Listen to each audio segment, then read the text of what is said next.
नमस्कार दोस्तों, आप सभी का बहुत बहुत स्वागत है एमआर ट्रेडिंग एकेडमी में। तो चलिए दोस्तों, बात कर लेते हैं कल मार्केट में किस तरह का मूवमेंट हो सकता है। इससे पहले दोस्तों, अगर हम पिछले लास्ट ट्रेडिंग सेशन यानी मार्च एक्सपायरी की बात करें तो गुरुवार को हमारे मार्केट में ग्लोबल मार्केट से मिले पॉजिटिव संकेतों के बीच जबरदस्त उछाल देखने के लिए मिला। अगर दिन के कारोबार की बात करें तो एक समय सेंसेक्स 1100 अंक चढ़कर काम करता हुआ दिखाई दिया। अगर निफ्टी की बात करें तो यह 300 अंक से अधिक उछलकर 22,500 के लेवल से ऊपर निकल गया। और वही बैंक निफ्टी की बात करें तो यह 47,440 पॉइंट का डे हाई लगाया, जो पिछले क्लोजिंग सेशन से 654 पॉइंट ऊपर है। हालांकि मार्केट क्लोजिंग के टाइम नीचे आ गया। निफ्टी 203 अंक चढ़कर बंद हुआ, बैंक निफ्टी 338 अंक चढ़कर बंद हुआ, फिर निफ्टी 196 पॉइंट चढ़कर बंद हुआ और सेंसेक्स 655 अंक चढ़कर बंद हुआ। दोस्तों, अगर हम गुरुवार की तेजी के कारणों की बात करें तो सबसे पहला कारण अमेरिकी बाजार में तेजी होना है।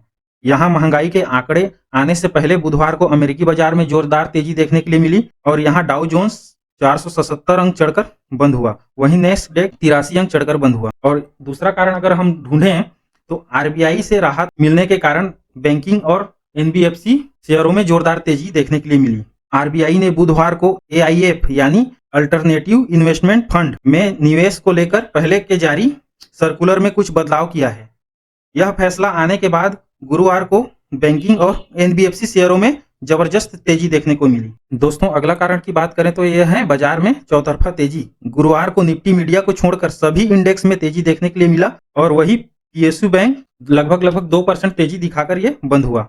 अगर सेक्टर वाइज बात करें तो सबसे ज्यादा बढ़त पीएसयू बैंक इंडेक्स में देखने के लिए मिला। तो चलिए आ जाते हैं अब चार्ट पे। तो सबसे पहले अपन निफ्टी की बात कर लेते हैं। यहाँ निफ्टी का क्लोजिंग मिला है 22,326 पे, जो 203 अंक चढ़कर बंद हुआ है। दोस्तों, अगर हम कल के ट्रेडिंग सेशन के लिए बात करें तो निफ्टी में नीचे का पहले बात कर लेते हैं। तो यहाँ निफ्टी का सपोर्ट 22,200 के आसपास ये बनता हुआ दिखाई दे रहा है, जो अच्छा खासा ये लेवल जो पहले रेजिस्टेंस का काम कर रहा था, अब ये सपोर्ट का काम करेगा।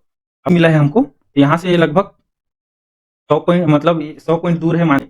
और उसके बाद जैसे 22,000 जैसे टूटता है तो यहाँ 22,000 भी है सपोर्ट करता हुआ दिखाई, ठीक है। उसके बाद आ रहा है 22,000 का, तो 3 सपोर्ट अपने को देखने के लिए मिल जाता है नीचे, ठीक है। और ऊपरी लेवल में रेजिस्टेंस की बात, रेजिस्टेंस निकल के आ रहा है। जैसे पिछला लास्ट ट्रेडिंग सेशन की बात करें तो निफ्टी यहाँ 22,516 का हाई लगाया था, ठीक है। तो ये 22,500 को अपन रेजिस्टेंस मान सकते हैं इसको ऊपरी लेवल के लिए। ये लेवल जब टूटे तो फिर से नया लाइफ टाइम हाई देखने को मिल सकता है। तो उससे पहले 22,400 का, तो देखिए यहाँ मार्केट यहाँ रुकता हुआ नजर आया था, यहाँ से फिर रैली दिखाया था, अब क्लोजिंग उसके नीचे मिला है, ठीक है। तो ये उतना इंपॉर्टेंट नहीं होना चाहिए 22,400 कल के लिए। अगर तेजी रहा मार्केट में तो ये जल्दी से जल्दी 22,500 का लेवल ये दिखा सकता है, ठीक है। चलिए दोस्तों, अब बैंक निफ्टी के बारे में बात कर लेते हैं।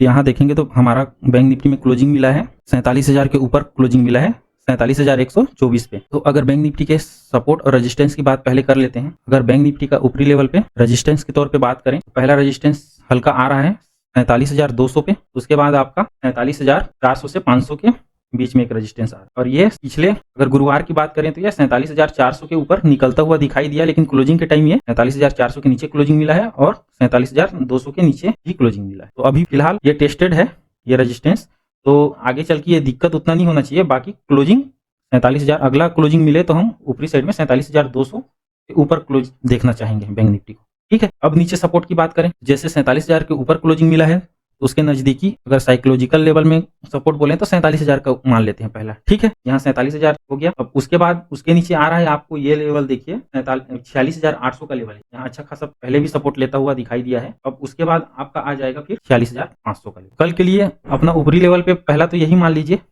47,500 और नीचे की साइड 46,500। तो दोस्तों, अपने को बुलिश कब तक बुलिश रहना है? जब तक ये 47,000 के ऊपर है हमको बुलिश ही रहना है।